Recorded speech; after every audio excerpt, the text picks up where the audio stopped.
Bonjour à toutes et à tous et bienvenue dans l'école du futur. Au programme aujourd'hui, elle assure que ce qui fait la force des hackers, c'est qu'ils nous obligent à évoluer et à nous faire améliorer les choses. Car si certains hackers sont certes mauvais pour nous et nous rendent la vie dure, beaucoup œuvrent aussi pour combattre la corruption des gouvernements ou encore défendre nos droits. Et c'est justement ce que fait notre rôle modèle du jour. Elle s'appelle Karen Elazari et on va partir à sa rencontre dans un instant. Et puis, elle a une idée derrière la tech. C'est Dorit Naon qui est avec nous et qui va nous accompagner tout au long de l'émission. Bonjour Dorit.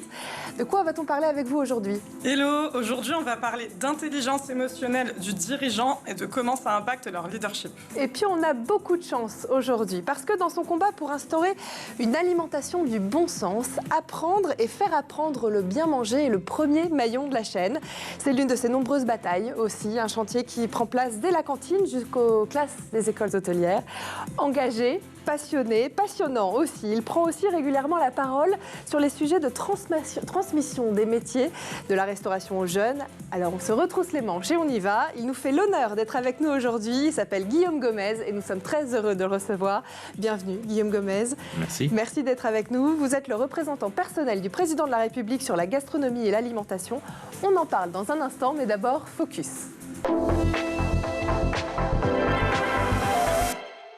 Et maintenant, focus sur une hackeuse qui nous veut du bien. Elle n'avait que 14 ans lorsqu'elle a décidé de se lancer à la fin des années 1990. Et 40 ans plus tard, Karen Elazari est devenue une véritable référence en la matière. Cette chercheuse israélienne, présentée comme The Friendly Hacker, n'a sans doute pas du tout fini de parler d'elle. Son portrait est signé Xavier Terrade. Welcome, I'm Karen Elazari, also known as K3R3N3. Certains la présentent comme The Friendly Hacker. La plupart des gens la connaissent sous son pseudo de hackeuse K3R3N3, mais son vrai nom est Karen Elazari. À l'âge de 14 ans, c'est en regardant le film Hackers qu'elle a eu le déclic et décidé d'en faire son métier. Dès 2000, à l'âge de 20 ans, elle a commencé à travailler avec les plus importantes entreprises de sécurité et organisations publiques.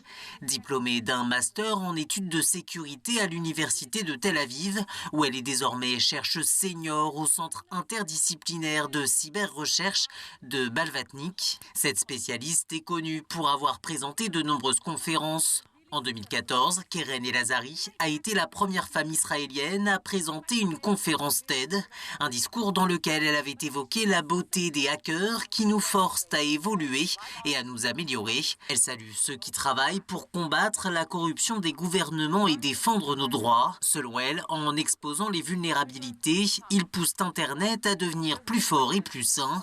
Un discours qui a traversé les frontières puisqu'il a été traduit dans une trentaine de langues et sélectionné parmi les idées les plus puissantes pour les entrepreneurs. Ses recherches sur la cybersécurité ont été citées par les publications les plus prestigieuses. Il est le chef des chefs. Il est aussi l'un des plus médiatiques de France. Pourtant, il n'a jamais été chef d'un restaurant parce que dès son plus jeune âge, Guillaume Gomez a intégré les cuisines de l'Élysée, a préparé aussi des repas pour un grand nombre de présidents de la République, en passant de Jacques Chirac à Emmanuel Macron et aussi Nicolas Sarkozy, bien d'autres aussi. Mais ce chef pas comme les autres, qui nous fait l'honneur d'être ici sur le plateau, est désormais représentant personnel du président de la République pour la gastronomie et l'alimentation, un titre prestigieux qui l'amène à voyager à travers le monde. En atteste son compte Instagram absolument incroyable, mais surtout à œuvrer pour une éducation à l'alimentation chez les jeunes. On voit ça dans la première partie du talk. Guillaume Gomez, merci encore 1000 fois d'être avec nous aujourd'hui, c'est un vrai honneur. Dans une récente interview aux médias Le Cœur des Chefs, vous dites « J'aurai réussi ma mission lorsque les enfants diront qu'à la cantine, c'est bon, lorsqu'on aura moins de problèmes liés à l'obésité en France et lorsque tous ceux qui font ce métier merveilleux seront heureux de l'exercer. » Et c'est une phrase qui m'a interpellée parce qu'on est intéressé justement dans l'école du futur sur votre constat sur l'alimentation des jeunes aujourd'hui. Ça vous révolte, ça vous pousse à prendre action sur le sujet ? Bonjour, non, ça ne me révolte pas. Beaucoup de choses sont faites, beaucoup de chefs dans les cantines, dans la restauration collective font très bien leur travail. Chacun est à sa place, est à son rôle pour faire en sorte que cette alimentation, elle soit aujourd'hui plus engagée. Maintenant, il faut avoir, je pense, l'humilité, une fois qu'on a dit qu'on a la meilleure gastronomie du monde, l'humilité de se dire que le modèle comme celui que l'on tient aujourd'hui ne fonctionne pas.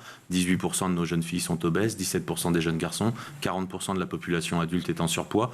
Aujourd'hui, notre alimentation est un vrai enjeu de société, de santé et d'environnement. Pourquoi c'est justement important d'inculquer ces compétences culinaires aux enfants dès le plus jeune âge ?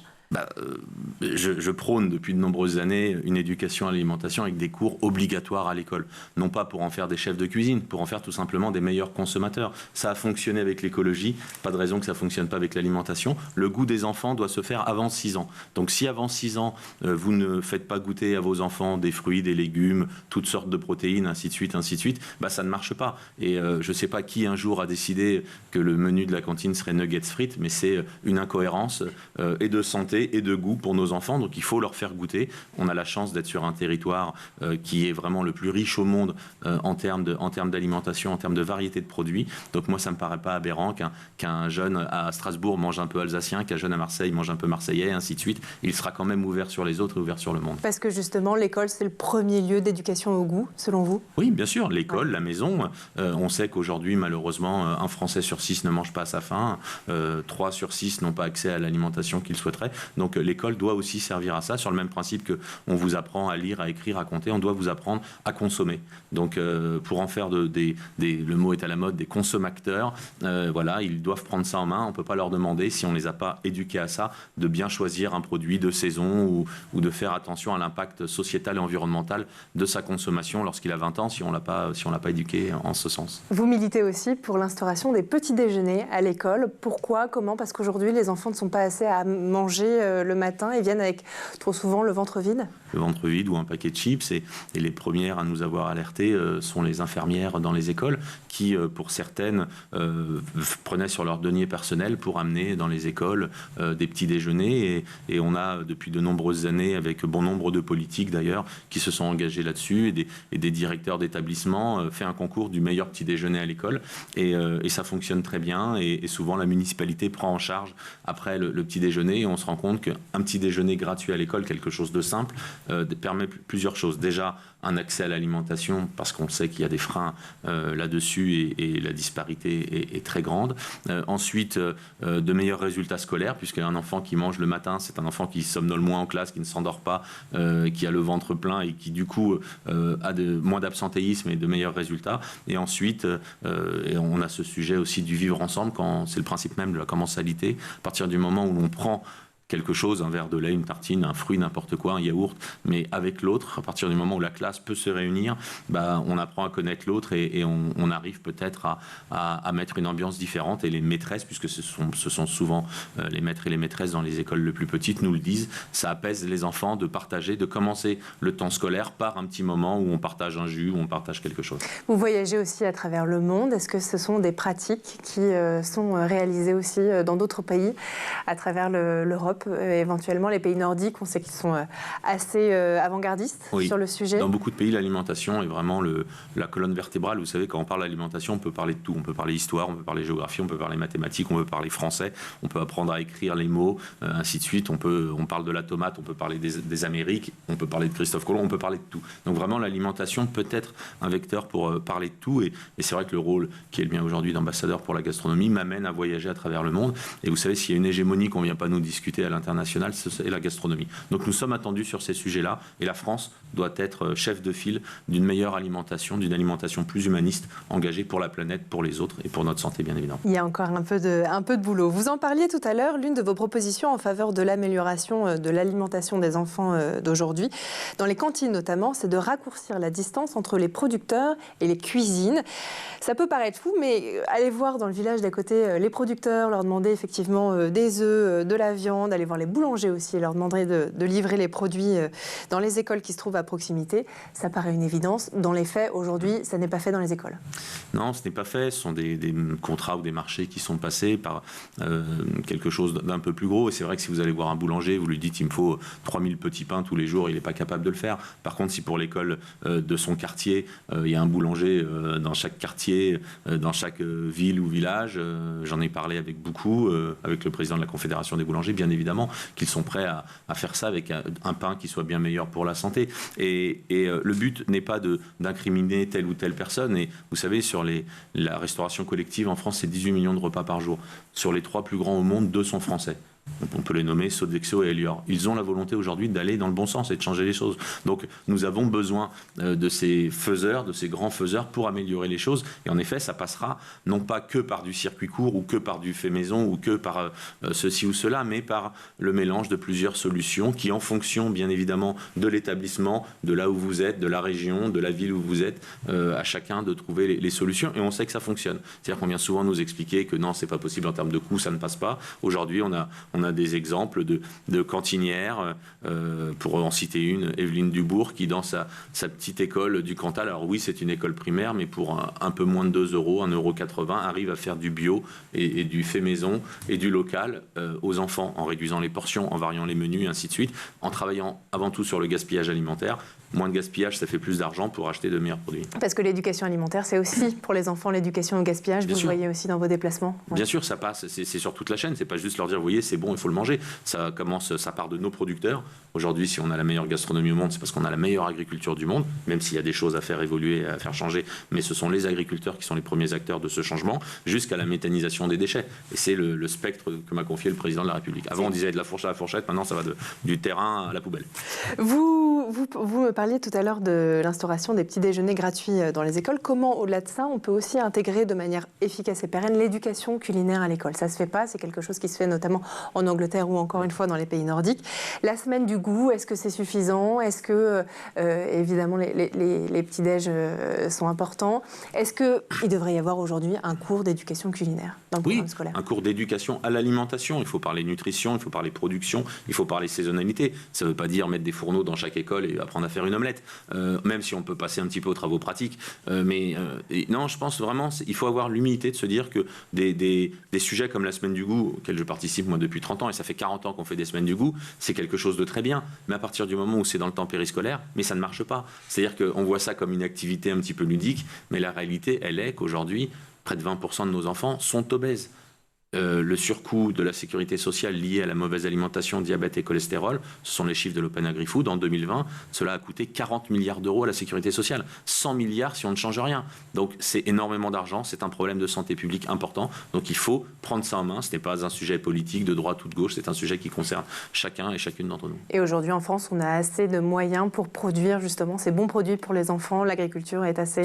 Sans aucun problème, nos filières sont organisées. Nous avons des filières qui sont vraiment très bien organisé, il y a des choses à faire. Après, c'est vrai que lorsqu'on prend les chiffres, que l'on voit que plus de 70% de la volaille qui est servie dans la restauration collective est importée, ainsi de suite pour la viande, que près de 80% des fruits et légumes aussi le sont. Donc il faut retravailler avec les filières, mais leur faire confiance. Ce sont eux qui savent faire, donc il faut pouvoir les emmener là-dessus et offrir des débouchés à toutes nos filières. On parle du sujet du bio aujourd'hui, c'est près de 10% dans les foyers, c'est 1% seulement dans la restauration et 6% dans la restauration collective. Alors, c'est un chiffre global. J'étais en Bretagne hier en déplacement.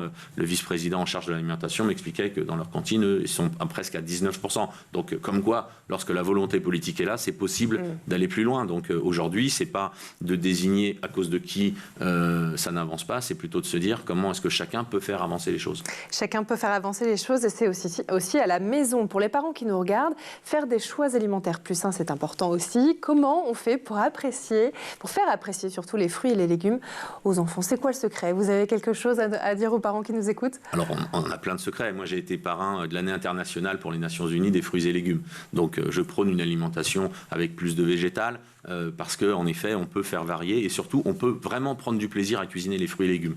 Vous savez, on a la chance en France d'avoir des centaines de variétés de fruits et légumes et vous pouvez, en fonction des saisons, vous amuser à les cuisiner. Ce qu'il faut déjà, c'est... Alors, si vous avez la chance d'être en milieu rural, montrer aux enfants comment est-ce que cela pousse, ou aujourd'hui, avec les nouvelles technologies, vous avez accès à comment est-ce que cela pousse. Si vous pouvez, quelques fois par an, aller à la rencontre des producteurs, soit sur les marchés, soit dans les exploitations, c'est quelque chose de formidable, parce que derrière un produit, il y a une femme et un homme, et un enfant ne ne verra plus le produit de la même façon qu'il soit. Et surtout, pour lui faire manger, il faut lui faire participer à la préparation du repas. Et à partir du moment où les enfants se mettent à cuisiner, il y a le syndrome de c'est moi qui l'ai fait et ils ont envie d'y goûter. Et ben voilà la solution. On va continuer d'en parler et évoquer le sujet aussi de la formation professionnelle à ces métiers de l'agriculture et de la cuisine, le bien manger pour les enfants. Mais d'abord, on va faire un petit tour du côté de la planète tech.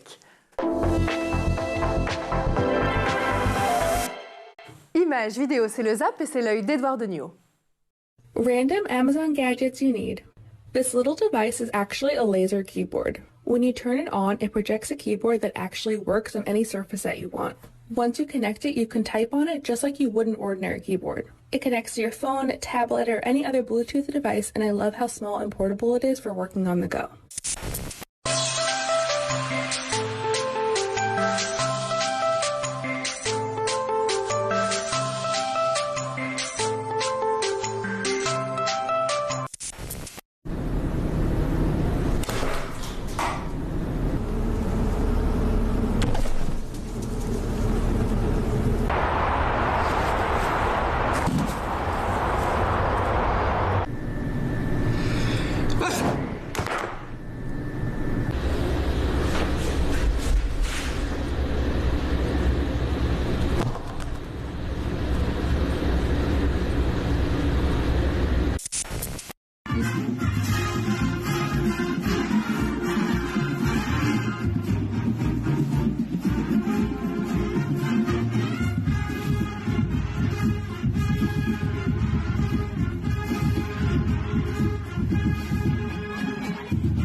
Retour sur le plateau de l'École du Futur, toujours en compagnie de notre invité d'exception, Guillaume Gomez, aujourd'hui représentant personnel du président de la République pour la gastronomie et l'alimentation.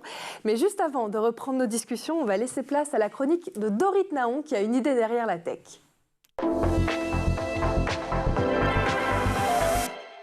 Dorit, merci encore d'être avec nous aujourd'hui. On va parler avec vous d'intelligence émotionnelle des dirigeants. Pourquoi c'est une nécessité aujourd'hui d'avoir, en tant que dirigeant, de l'intelligence émotionnelle ? Parce que le taux de désengagement explose. Il n'y a que 6% des salariés français qui sont engagés au travail aujourd'hui, selon l'étude Gallup de 2022. La Fondation Jean Jaurès parle même d'une épidémie de flemme. Et c'est bien le dirigeant qui est à remettre en cause. 50% des gens ne quittent pas leur job. Ils quittent leur manager selon toujours une étude Gallup. Ils quittent un chef qui manque d'empathie, de reconnaissance, de valorisation, d'humanité, de toutes les compétences qui constituent finalement l'intelligence émotionnelle. Alors on le sait, l'intelligence émotionnelle, ça ne fait pas l'unanimité. Qu'est-ce qu'on lui reproche ? Les émotions, tu les laisses à la porte de l'entreprise. On entend ça partout dans le monde du travail. Laisser ses problèmes dehors, comme si ces émotions étaient une faiblesse, comme si on avait le pouvoir de laisser une partie de soi, de sa vie à l'entrée de l'entreprise. L'affect est un tabou et avoir des sentiments, c'est pas professionnel. Les attendus, c'est être rationnel, objectif, froid. Olivier Bassot est directeur de la formation Leadership et Management Complexe à Sciences Po et il a dit « Cette tradition d'une objectivité scientifique a cantonné les émotions au registre du bruit. » Et c'est quoi justement les conséquences d'ignorer toutes ces émotions ? Toutes les études scientifiques récentes montrent qu'ignorer ces émotions, c'est contre-productif, voire dangereux. Olivier Bassot, toujours, a dit « On sait aujourd'hui que refouler ou ignorer une émotion, c'est s'exposer à encore davantage de troubles intérieurs, avec des conséquences directes sur le travail, notamment le désengagement, la souffrance psychologique, voire le burn-out. » Historiquement, l'intelligence l'intelligence émotionnelle, elle repose sur tout un tas de piliers. Est-ce que vous pouvez nous en dire plus? Oui, l'intelligence émotionnelle, c'est un concept popularisé par Daniel Goleman dans les années 90 et en 2001, il sort son analyse définitive où il dit que l'intelligence émotionnelle repose sur 4 grands piliers. Le premier, c'est identifier ses propres émotions et celles des autres. Avoir conscience de ce qu'on ressent, de ce que l'autre ressent, que ça soit par les mots ou par une communication non verbale. Le deuxième pilier, c'est comprendre ses émotions. Dans une journée, on ressent des tas d'émotions. Il s'agit de les ressentir, de les exprimer et de ne surtout pas les mettre dans une boîte. Le troisième pilier, c'est d'utiliser ces émotions. Là, les émotions deviennent un assistant qui nous aide pour prendre une décision ou pour avoir une conversation. Et le dernier pilier, c'est gérer ces émotions. On parle d'apprendre à s'autoréguler, accueillir les émotions négatives sans qu'elles soient vampirisantes et surtout profiter des émotions positives. Alors, quelles sont les solutions justement, Dorit, pour changer notre rapport aux émotions? Les neurosciences. Et qui de mieux pour en parler que quelqu'un qui a expérimenté? Christophe Ferragne est directeur adjoint du syndicat d'énergie du département de la Loire. Et il a dit « Je me demandais si j'avais les bons outils pour manager. Je me suis formé aux neurosciences et j'ai mieux compris comment je fonctionnais, mes points faibles, mes points forts. J'avais tendance à réagir vivement, à manquer de recul. Maintenant, j'ouvre le débat, j'argumente. Je reste dans le cérébral au lieu d'être dans l'émotion. J'ai aussi appris à gérer le ressenti de mes interlocuteurs et de les comprendre. Pour mes équipes, c'est un vrai confort gagné. » Les PDG, les dirigeants parlent aussi beaucoup et très bien l'intelligence émotionnelle. Qu'est-ce qu'ils en disent? Alors, je finirai par 3 citations inspirantes de 3 grands dirigeants qui font de leurs émotions une force. « Moi, je suis quelqu'un qui prend les choses à cœur, donc je ne fais rien sans émotion. » C'est de Gilles Pélisson, le directeur du groupe Accor. Ensuite, on a Philippe Houzé, le président des Galeries Lafayette. « J'ai un quotient intellectuel élevé, je maîtrise mes émotions, mais je m'en sers plus que je ne les combats. » Et pour finir, ma préférée de Didier Lombard, PDG de France Télécom. Pour faire passer un message, il faut bouger, s'exprimer, rire, gueuler. Tout ça, c'est émotionnel. Merci beaucoup Dorit. Et puis nous, on va continuer à parler d'éducation à l'alimentation, éducation culinaire avec Guillaume Gomez, juste après ça. On l'a vu dans la première partie de l'émission, l'éducation culinaire encourage une relation saine et positive chez les enfants, notamment avec la nourriture, mais aussi chez les plus grands. C'est aussi apprendre tout un tas d'autres compétences dans la vie adulte, comme gérer un budget alimentaire, éviter le gaspillage, des compétences essentielles qui vont aussi en lien avec la formation professionnelle. Parce que Guillaume Gomez, c'est aussi votre sujet. Vous prenez beaucoup la parole dessus parce qu'il y a aujourd'hui un problème avec la formation et l'attractivité des métiers de la cuisine et de la gastronomie. Aujourd'hui en France, si je ne me trompe pas, il y a à peu près 900 000 emplois dans votre métier, 300 000 créations de postes par an, c'est ça? Ça veut dire un turnover de 100% tous les 3 ans. C'est énorme. Il est où le problème? Oui, alors je prends souvent la parole sur le sujet parce que je suis issu de l'apprentissage et aujourd'hui je suis porte-parole de l'ANAF, l'Association nationale des apprentis de France, même si la formation professionnelle n'est pas que apprentissage, mais les problèmes sont les mêmes. En effet, vous l'avez dit, c'est un peu plus de 900, c'est 960 000 emplois avec un turnover à 100% tous les 3 ans. Le vrai chiffre est 18 mois. Un jeune qui rentre dans le métier, aujourd'hui, soit il reste longtemps, soit au bout de 18 mois se rend compte qu'en fait ça ne lui convient pas. Alors le problème n'est pas l'attraction du métier, puisque avec tous les médias, tous les réseaux sociaux dédiés à la gastronomie, à l'alimentation, les écoles aujourd'hui sont pleines, on peine à recruter dans la vie professionnelle, donc on se demande où sont passés tous ces jeunes. Et en fait, le chiffre de 18 mois est que ils ne terminent pas leur formation et souvent ils changent. Alors, les raisons sont multiples. Déjà, peut-être parce qu'ils se rendent compte que le métier n'est pas ce vers quoi ils pensaient aller. Parce que quand on regarde une émission de télé ou quand on s'intéresse sur Instagram à quelqu'un, en effet, la réalité du métier n'est pas celle-ci. La télé, ça reste de la télé. Instagram, ça reste un réseau social.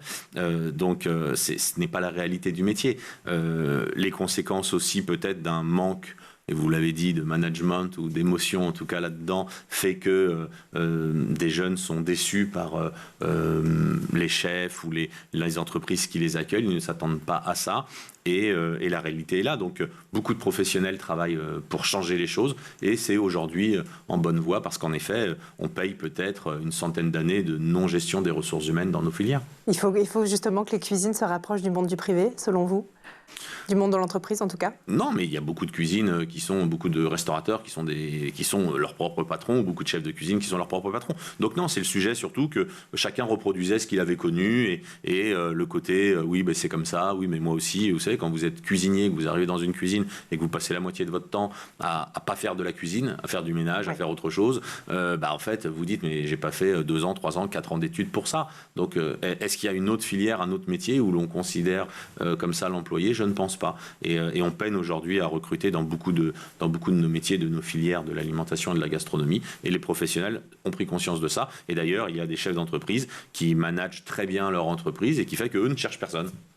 Tout à fait. Pour y répondre justement à ce contraste entre la réalité du métier et l'image que les jeunes s'en font, vous avez créé un truc absolument génial. Ça s'appelle l'Erasmus de l'apprentissage pour les jeunes cuisiniers et cuisinières pour qu'ils aillent se former en Europe. Je serais ravie d'en savoir plus. Alors, je ne l'ai pas créé. C'est une idée que la profession a eue depuis de nombreuses années. Nous l'avons poussée il y a quelques temps. C'est-à-dire que l'Erasmus, que les gens connaissent, n'était pas ouvert aux jeunes en formation, en apprentissage. C'était réservé à une certaine catégorie d'étudiants.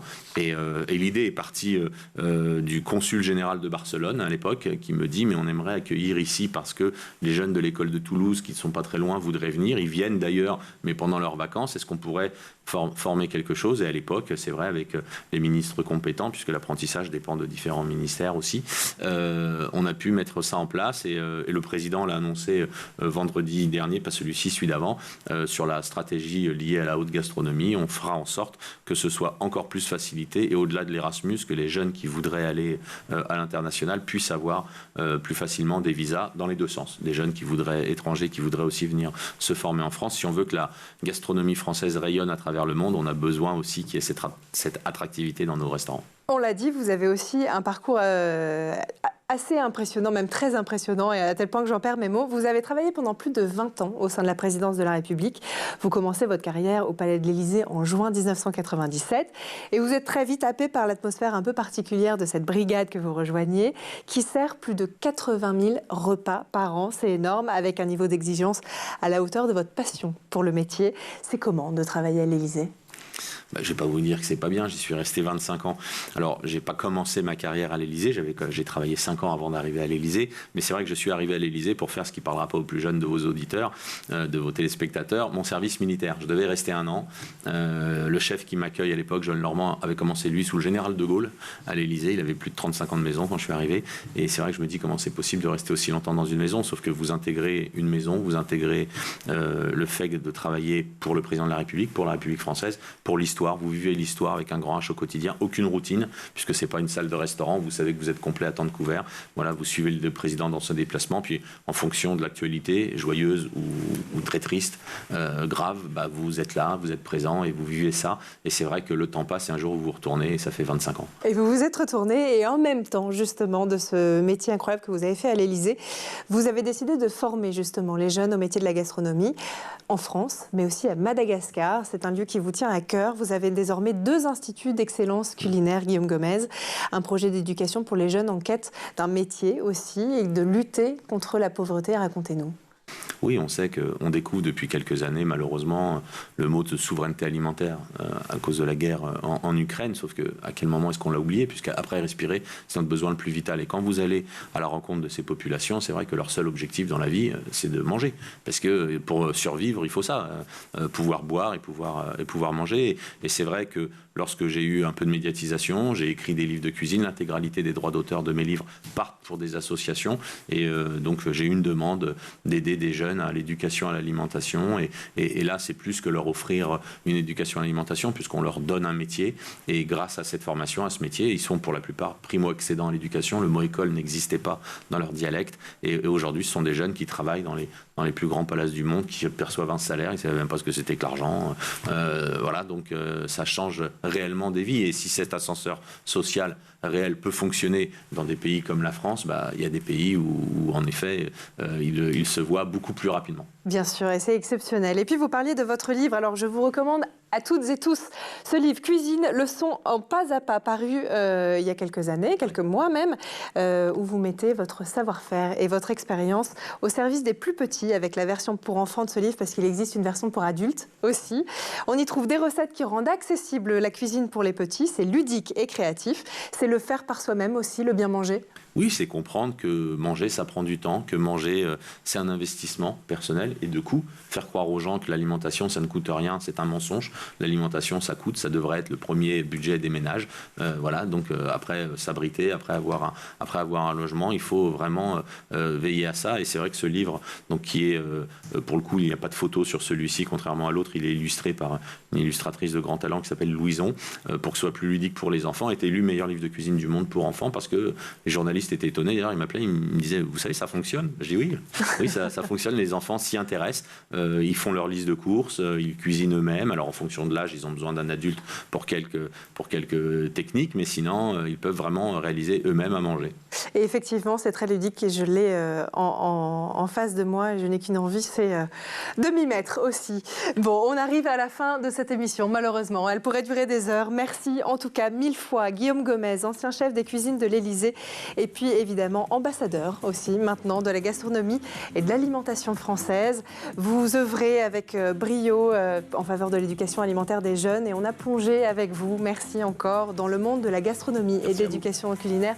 C'est important aussi, donc montrez cette émission et puis achetez ce livre pour vos enfants, on vous l'encourage. Merci encore d'être venu sur ce plateau nous parler de ce sujet fascinant.